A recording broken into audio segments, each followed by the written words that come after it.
live music. We have Boogie on Broad. It is going to be a wonderful weekend, and we really hope to see all of you. And it's a wonderful way of just kind of giving back to the Kula House. This is 250th. We're getting our woodwork back this year, and we're just really excited about this event this year. So thank you all, and thank you for coming tonight, and back to you. Thank you for listening.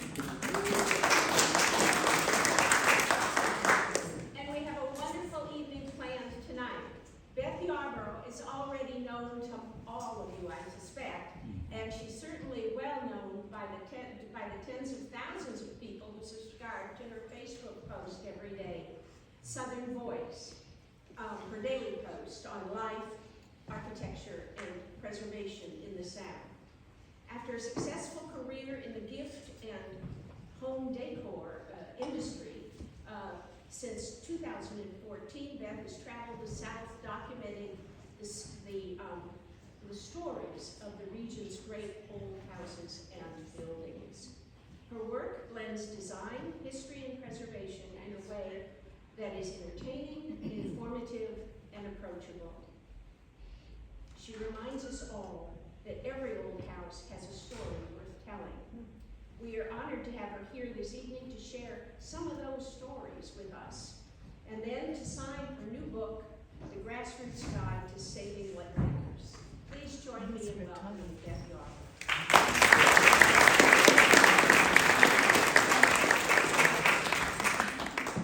Thank you, Heidi. Can everyone hear me? Yes. Good. Hello, Edenton.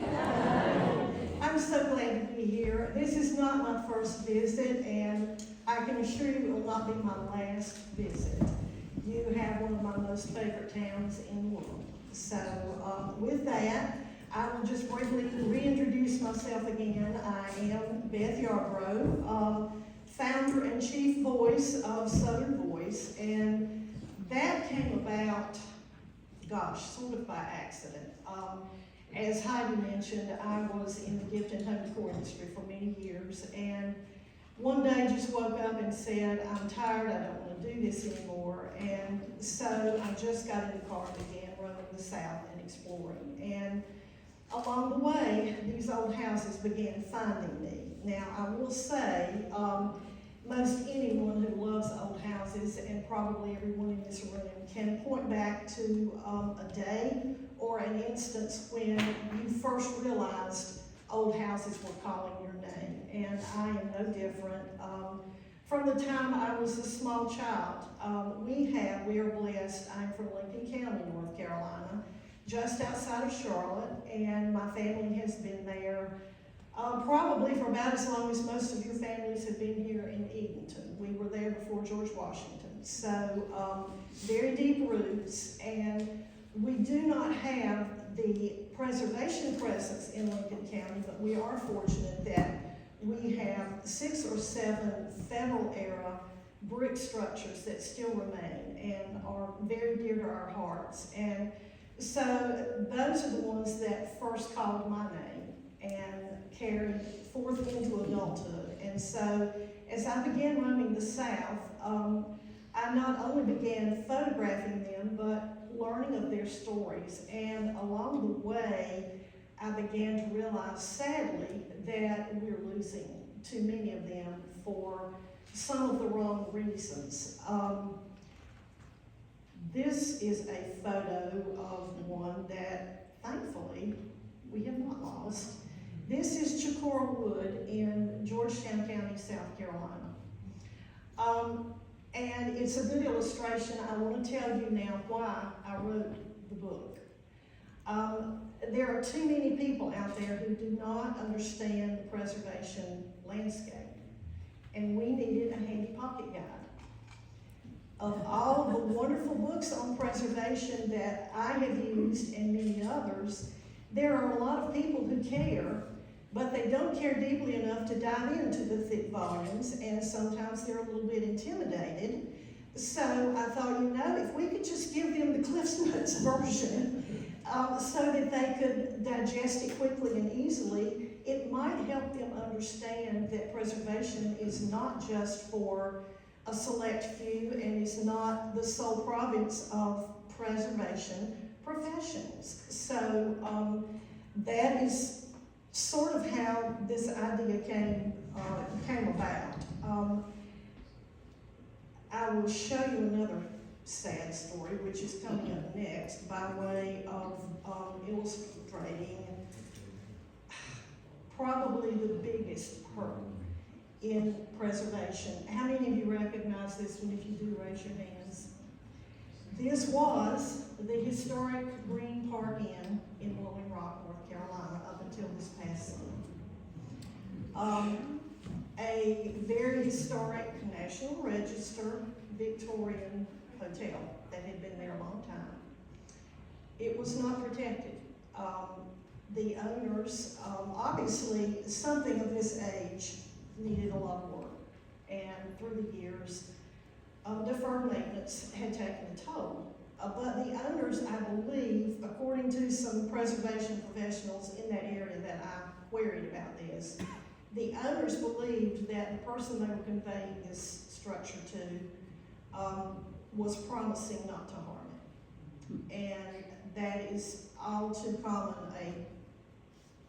a really sad state of affairs when you are dealing with an old house.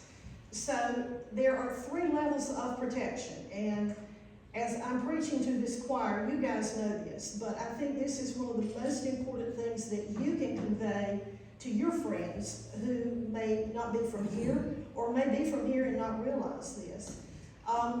So many times when I post on Southern Voice of the demise of an old building, I get the comment, but how could they do that? This is a National Register property. Well, sadly, National Register is a wonderful, wonderful honor, but carries very little protection with it. The next level of protection underneath that is local historic landmark. And those are administered by county historic preservation commissions. Every county has one, hopefully. And that does carry with it a little more protection. There can be a 365-day stop work order issued if a landmark property is being threatened in some way. But if you are a bad actor or a developer who has time on your hands, you can just run out the clock. When the 365 days are up, then we're back to no protection. So that brings us to the 3rd level of protection, which is preservation easements and protective covenants.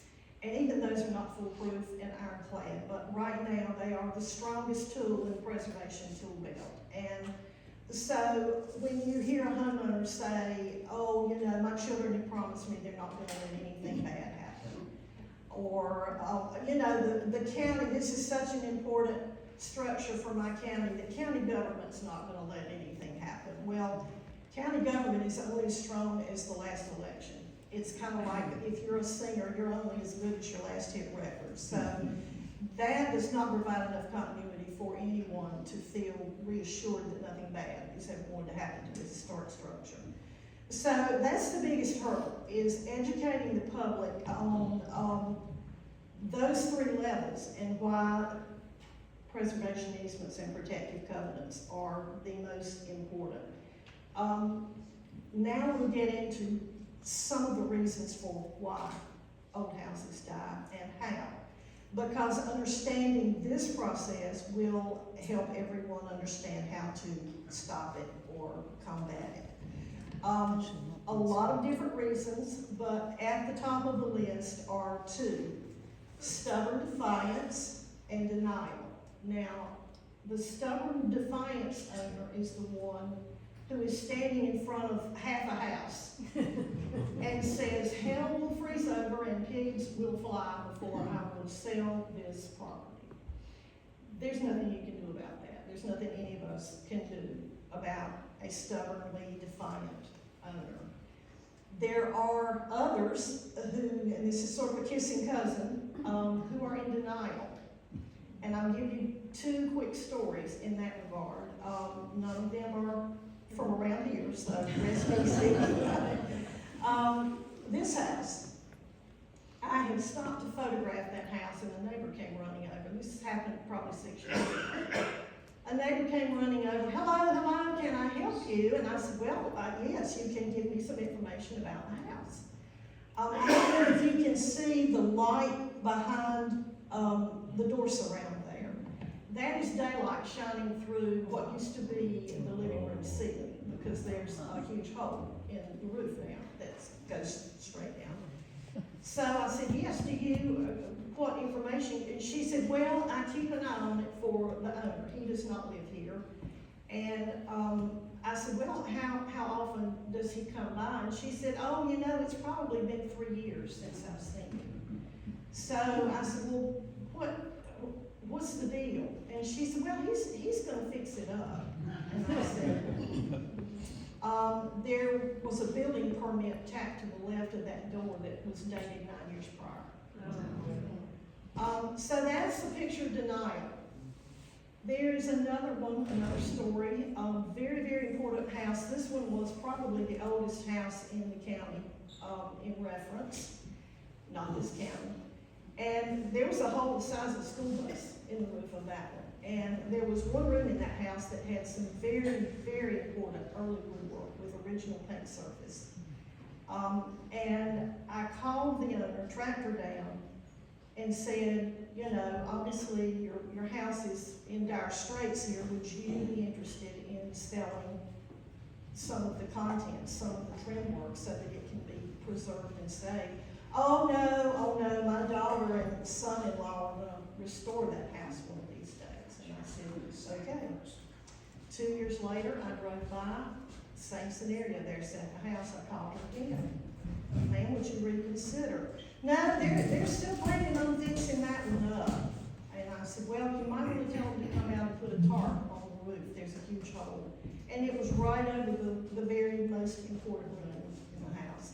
That's been 6 or 8 years ago, and the last time I drove by, the house still stands and the hole in the roof is still there.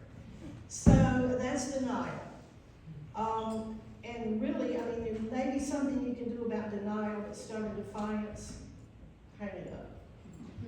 Now, extenuating circumstances, they do happen.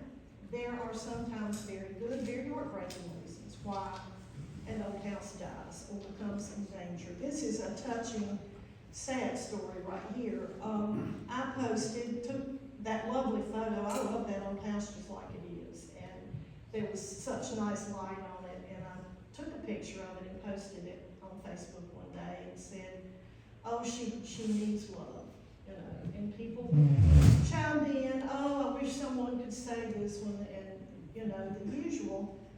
And about an hour later, I got a message on Facebook, and it was a lady, and she said, I'm the owner of that house, and I live there. She said, the house is not abandoned.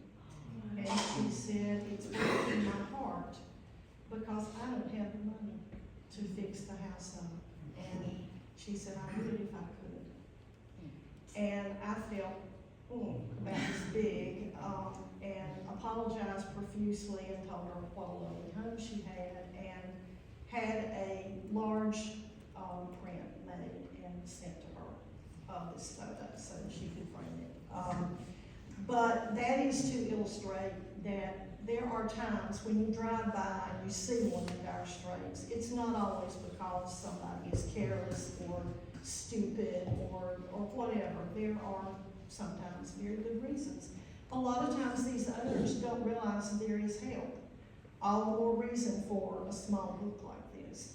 They will stand there with a broken heart and let something bad happen just for lack of knowledge. Sometimes there are joint ownership squabbles. There's a very, very worthy old house over in Edgecombe County right now that I think there are 3 siblings, and the way the deed is structured, all 3 have to be in agreement, and there's one holdout, and so there sits the house. So extenuating circumstances very often will result in the demise of an old house if the situation can't be resolved. And then there are corporate and absentee owners. Now, out of sight, out of mind. Let's say the last surviving heir lives in California. Well, he just mails in the property tax money every year, and he's fine. You know, oh, that's the old home place. He doesn't know what kind of shape it's in, and by the time he realizes he only has half a house left, it's too late. So that's an absentee owner. Then you've got a corporate owner. In the case of this house right here, very worthy, I'm almost sure it was an 1840s build, maybe 1850s. Was owned by a corporate farming entity in Florida and was given over to the local volunteer fire department and burned as a training burn. Even though many buyers stepped forward, there was a little bit of advance warning on this one. Many buyers stepped forward and said, look, I've got money and I know what it's going to take to fix it and I'll buy it from you. And these owners were not interested in any of that. There were others who came forth and begged and pleaded and said, please, we've got to let the firemen do their thing, and I'm all for volunteer firemen and I'm all for training. But they were saying, if you're gonna do this, at least let someone come in there and salvage the parts and pieces. They wouldn't even agree with that. So, there are cases like this. That house no longer stands. Very heartbreaking. And then, you have land grabs. This one is sort of a combination of land grab and other circumstances. I would say denial. This is Bond Haven in Spartanburg, was Bond Haven in Spartanburg, South Carolina. Original owners had let it deteriorate to the point that they were not interested. There were many preservation offers made. They rejected all of them, and the house was eventually demolished. And I think a developer came along and bought it. Maybe had already bought it by the time the preservation offers were forthcoming. But this happens a lot. Sometimes the land is much more important to most people than the structure itself, and so they will find a way. I said the Green Park Inn, that developer with a straight face told the city council, I am going to do my best, and the only caveat is if I find something that just can't be redeemed. Translation: if you're a developer and you want a certain outcome, you will find something that cannot be redeemed, and that's the end of that. So land grabs are very, very often, and I'll tell you another quick story. This is a sad one also. There was a town in South Carolina that was a very worthy old house right on Main Street, right next door to a tire dealership. And the owners of the house had been working with a preservation group, and they were sort of slowly walking through that process. There were no easements or covenants. There was nothing like that, but they were interested. And in the meantime, the tire dealership people walked in and said, listen, we love your house and we respect it, and we will buy and we will make sure that not a hair on its head gets harmed. And we're standing right here, right now, and we'll buy the house, so no more delayed process or anything. So they conveyed the house to the tire dealership, and the next day, the bulldozers arrived and took the house down. This was a promise that a homeowner took to be a guarantee of protection. And sadly, it was worthless. Now, there's also the matter there, and I have spoken to I don't know how many homeowners who say, well, I would really like to do this, but I had a contractor come through last year, and boy, he left me with a $1.2 million price tag. He says that so-and-so is just gonna have to be ripped out, and a modern builder cannot render a qualified opinion on a historic structure. Historic structures were built to withstand repairs. And I'll give you a good analogy. A lot of you men in the room understand the difference between a car that was built in the 1960s and a car that was built last year. The ones from the 1960s, if the fuel pump goes bad or whatever, you replace it. These days, they build them so that in order to get the fuel pump fixed, you have to remove this part and that part, and probably replace the computer. And oh, you know what, your car's total, let's just junk it. A modern builder looks at a structure and views it through the only frame of reference he has.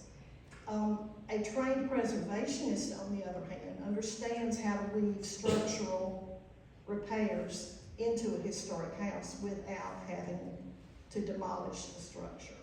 And therein lies the difference. This is Brevard's Chapel in Lincoln County, North Carolina. It was built in the 1870s by emancipated slaves. It is a beautiful little carpenter Gothic, and this past June, the bulldozers had been scheduled. The United Methodist Church had received estimates from structural engineers and modern builders who said it's going to cost you $3 million to save the structure. And so it's a tear down. That's all they know. It's all or nothing. If there's too much wrong, they don't understand how to go in and surgically repair. So they just say, junk it. Now, what we did here, and I hope you can read that, before giving up, ask a trained preservationist for a second opinion. We were able to convince the UMC leadership, their property management division, actually, is who we were dealing with. Will you just give us 60 days and let us bring in some trained preservationists to see if there's maybe a different way? Well, sure enough, guess what the real price tag was? $600,000. That is slightly less than $3 million. So, Brevard's Chapel now is in the process of being saved. And here is one very good reason for that. I need to call. I am an everyday person. I am an armchair enthusiast. I am not a preservation professional. But because I knew enough about the preservation landscape, I understood, number one, just because someone told you $3 million, you should not leave it at that. You need a second opinion. And I also understood that the nonprofit that I founded and run did not have the strength of its own to handle this. So we rallied troops from 3 different counties and formed a coalition. And as a group, we were able to go to the UMC and make this request. And that's how this is happening. So saving a historic structure often begins with a phone call. And that is why this little booklet is so important and can make a difference. Even if one person only does one thing, which is make a phone call, and that's what happened in this case. Someone called me and said, "Did you know?" And I did not know, but as soon as I found out, wheels started turning. So if we can do nothing else but just let a larger number of people know that they can make a difference and that they can help, then that's a step forward. Putting preservation tools in the hands of everyday people can make a difference. And I will just read this because it sort of summarizes what we just talked about. When more people understand the preservation landscape, how old houses die, and what it really takes to save them, who to call, and how to protect for the long term, then we expand the preservation footprint into untapped territory. And there is a lot of untapped territory out there for engaging people who would be a part if they felt like they could make a difference. And speaking of making a difference, when an old house hands you lemons, make preservation lemonade. This is the 1817 Pleasant Retreat Academy in Lincolnton, and we are 99% sure that a developer was getting ready to snatch it away from a local UDC group that had held a lease on the place for more than 100 years. The group had dwindled down. Sadly, there were only 6 members, and those ladies came to me and said, "We're powerless. We've tried everything we know, and the county is not going to listen to us. Could you please step in and make a few phone calls. And so we did and got some wheels turning, and the county, thankfully and graciously, reached out to Preservation North Carolina, who took the building and then turned it around and conveyed it to Lincoln Landmarks Incorporated, which is the nonprofit that I formed out of thin air in order to save this building and also to make sure that the remaining federal aerostructures we have in the county are not going to suffer the same kind of fate. And moving forward, we have, in earlier discussion before we started, you know, houses that are late 1800s, early 1920s, 100 years from now, those are going to be precious and old. And so it falls to us now to make sure that we enlighten and educate those owners. They may not be living at Hayes or something of that significance, but anything of any age carries enough importance that it deserves to be saved. So we need to carry it forward.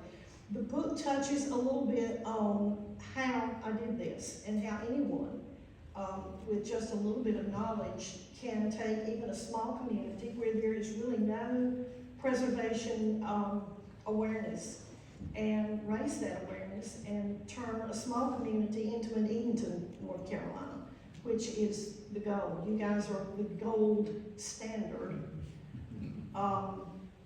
So, to the book, it is easy to read, it's easy to understand, it's easy to use.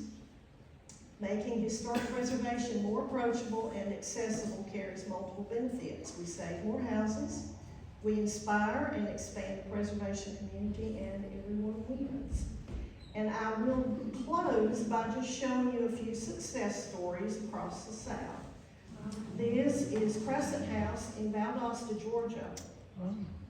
It was slated for a wrecking ball, and some garden club ladies got mad and threw a hissy fit and said, no wrecking ball. And today, Valdosta's Crescent House is the home to all of the garden clubs in town, and they collectively take care of the place and have it open for events. The next one is the most photographed house in Mobile, Alabama. This is the Bragg Mitchell house. There were two Bragg brothers from this area of North Carolina who moved to Alabama. And funny story about this one, when the Civil War came, Mr. Bragg was afraid because he was within range of cannon fire.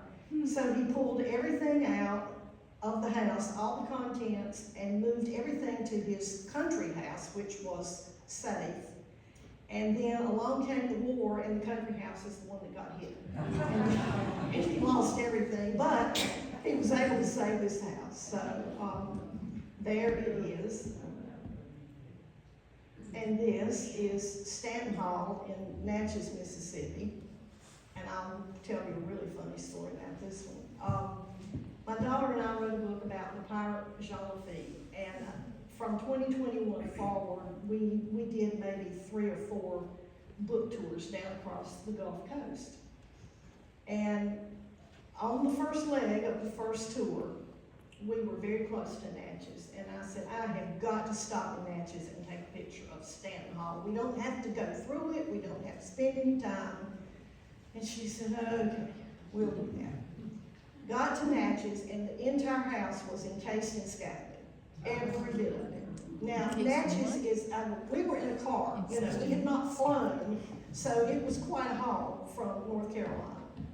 Well, needless to say, I was very disappointed and didn't realize we were going to get to come back. But the next year, there we were again on another book tour, and I looked at my daughter and I said, Stanton Hall, and she said, okay. So we were leaving Jackson, Mississippi, driving down to New Orleans that day. And about 15 minutes before we got to Natchez, the sky opened up. And I do believe that Noah's Ark could have floated down the main street of Natchez. There, you could not see your hand in front of your face, much less take a picture of this house. So, strike number 2, did not get a picture. The third time, we weren't anywhere close to Natchez, and I looked at Ashley and I said, we're going to take a picture. And the third time was the charm. It was a beautiful April afternoon, and there is a picture of Stanton Hall, which is open to the public. It's one of the stars of the Natchez show. So persistence pays off, I guess. And then here's one you guys might be familiar with. This is a wonderful, wonderful success story, and I cannot sing and dance enough about Hayes and the work that's going on out there. And I commend everyone in this room for whatever part you played in this story. And finally, the poster child that began it all, even 2 years before it was a twinkle in Charleston, South Carolina's eye. You guys were on it and are to be commended greatly for that. And with that, I thank you for having me, and I will take some questions. I'm not sure I can answer, but I will try. And if not, I'm happy to start signing books. I'm just going to turn the microphone on. Sure.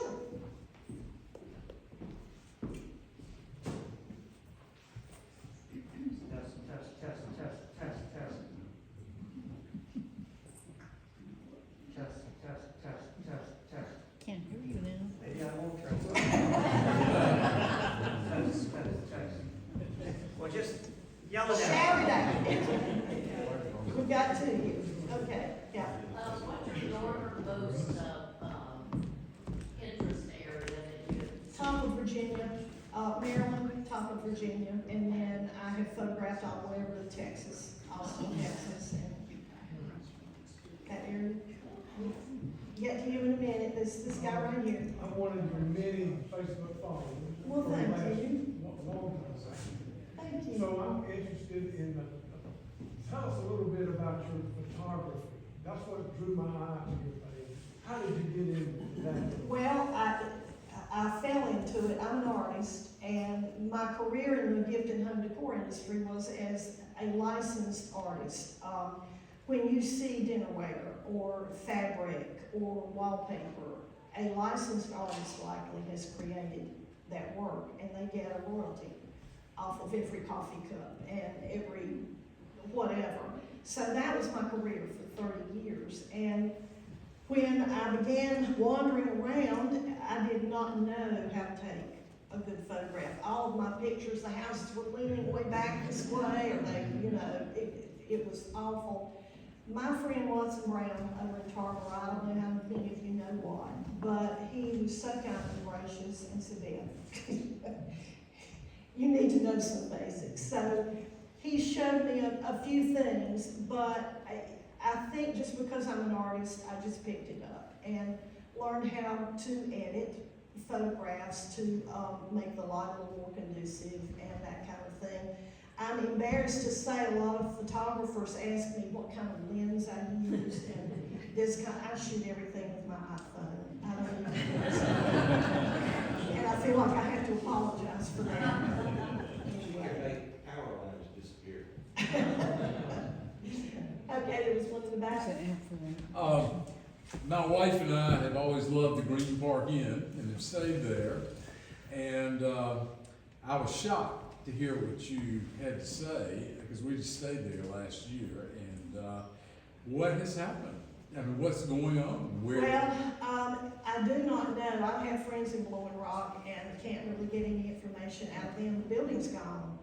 Obviously, Completely. I They think didn't so. say anything. I think so. The developer that said, I might find something, I think he did. And to my knowledge, the thing is gone. And there will be condos built on that site, to my knowledge, and I could be wrong, don't hold me to that. But anyway, really sad. Yes? I'm kind of late to your party here. I just wondered, how do you go about your road trips? Are you influenced by your audience? Like, do you make a list of properties that people tell you about, or do you wander? I wander. It's planned wandering. I know sort of from having done it now for a while, I know where the good areas are. And I have learned not to waste a lot of road hours or miles in unproductive areas. So that's first and foremost. Through the years, I've learned to identify which places are going to be productive for me. But then I research. I mean, there's a lot of online information available now. You can, Google certain things. There are tons of books on historic architecture in every state. There are websites. You can just Google National Register of Historic Places, Chowan County, North Carolina, and you will get a list. So you can just go down that list and pick and choose. Past that point, when I've identified properties, sometimes people will call and say, you really need to check out so-and-so and such and such, but I am not so much driven by that as I sort of drive the direction and where I want to go.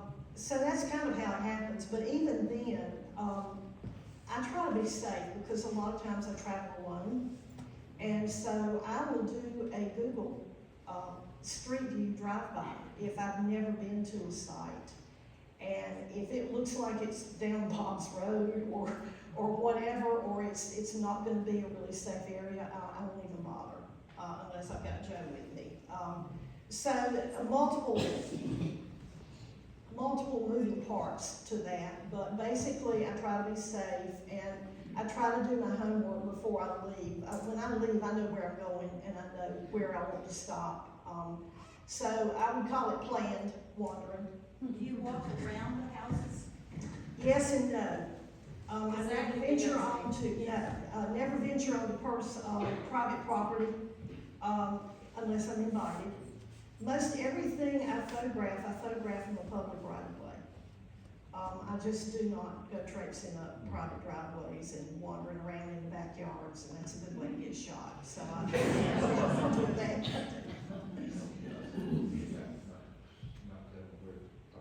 Oh, yes, thank you, Joe. A good rule of thumb too, when I do photograph one that is vulnerable, whether it is abandoned or in any other way, I do not give any location information. There was a photographer about 10 years ago when all this was first beginning on social media who was given permission to go to a very important old house that sat way back off of the road. No one could see it, and he photographed it, put it on Facebook, and of course people started going crazy. Oh, this is the most wonderful place. Where is it? Well, he started giving driving directions, exact driving directions, and a week or 2 weeks later, someone went out there and burned the house down. So I do not, and if someone comments after I have refrained from saying, if someone jumps in and says, oh, this is the so-and-so house on such and such, I delete that comment. Because I don't even want anyone else to inadvertently expose a vulnerable location. So, anyway. All right, well, with that, thank you so much for having me.